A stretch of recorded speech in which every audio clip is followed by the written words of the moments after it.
Did you know that there are more than 251 million children across the world who have no access to education, no matter how basic?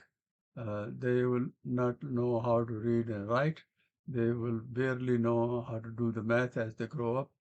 They will be neglected. They will be abused. They will be manipulated. The children will suffer, especially the girls, early marriages, producing a lot of babies who will grow up poor, and the cycle of poverty will continue, making the communities and nations weak, open, leave them open to exploitation. Now, the question comes why the status is so, and I believe the reason for that is rather simple. And in my estimation, it is that everybody waits for brick and mortar buildings. They want to fix them up, make them nice and shiny. They want to have furnitures, and in these days, everybody believes that unless you have a some kind of a electronic notebook in your hand, there's no way that you can get any education. So I think we have moved away from basics so far that almost seem like it's uh, impossible to return to. But Global Education Campaign that I serve as the president of has proven everything wrong. We have gone back in time. We have started a chain of one-room schools, which is more than 9,000 strong now, and we've been able to put uh, more than 540,000 children on the path to education through these one-room schools. Formula is very simple. It depends on the basic belief that all you need is two parties, the learning parties and the teaching parties, and everything else in between becomes simpler.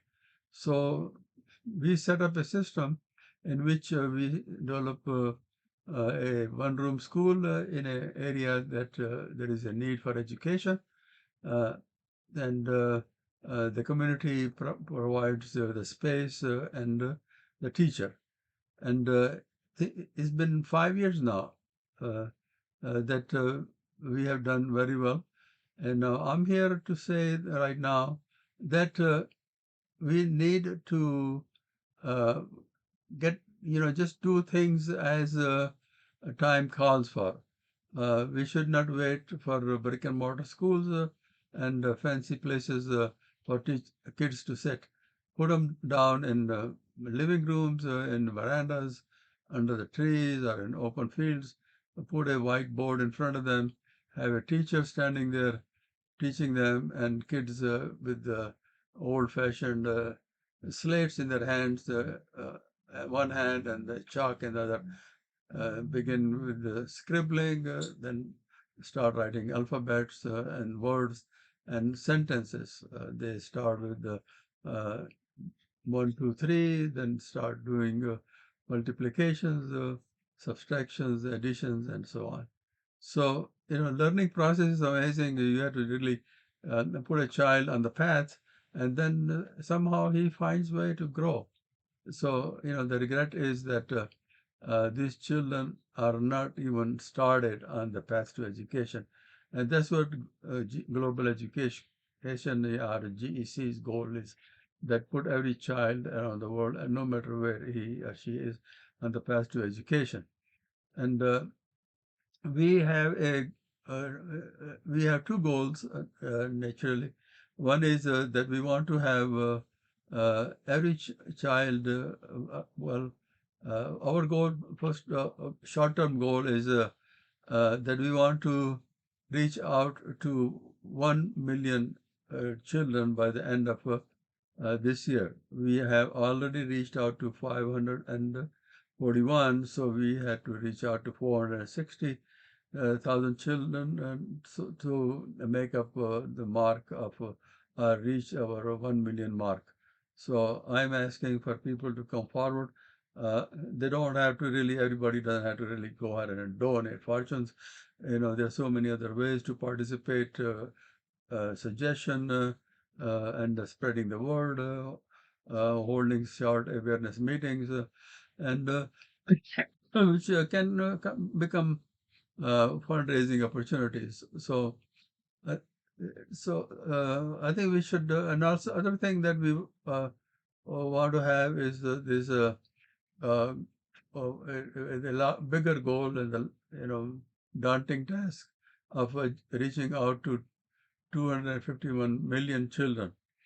So, uh, for that, I think we should set a goal of 2030, and it can be done. Somebody may think it's a very uh, a huge job, but it is not. If we can do 540 children in less than 5 years, and the method that we have learned, we believe that we can multiply or replicate this method 100 or 1,000 or 10,000 times, and just will be able to, and I believe that we can reach out to every child anywhere and educate this generation uh, completely, or at least give them the opportunity to to have some education, basic writing skills,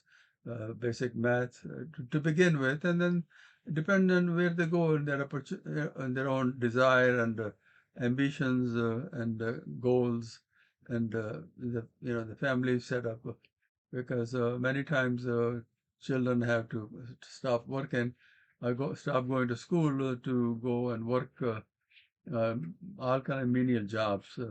And and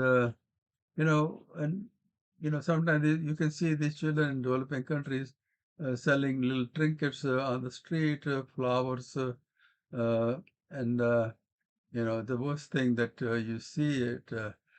These people, little kids going through dump sites, the garbage sites, and collecting some salvageable things like paper, plastic, and stuff like that to sell at the end of the day, so they can take a few loaves of bread home. So, in this day of relative prosperity and extreme poverty, I think there's some kind of balance would come, and I think the world will be a much uh, happier and peaceful place when the disparity is not that wide. There's such a big chasm there that is always, and then also there is also always a fear of you know violence and you know unrest. So I think it is to everybody's benefit, no matter who. Uh, if the world is uh, at peace, then it's at peace for everybody. I like to say an apple, no matter where it's bruised, and you don't even see it, it's a bruised apple. So, we like to have a whole apple, no bruises. All right. Well, thank you for your time, for listening. Thank you.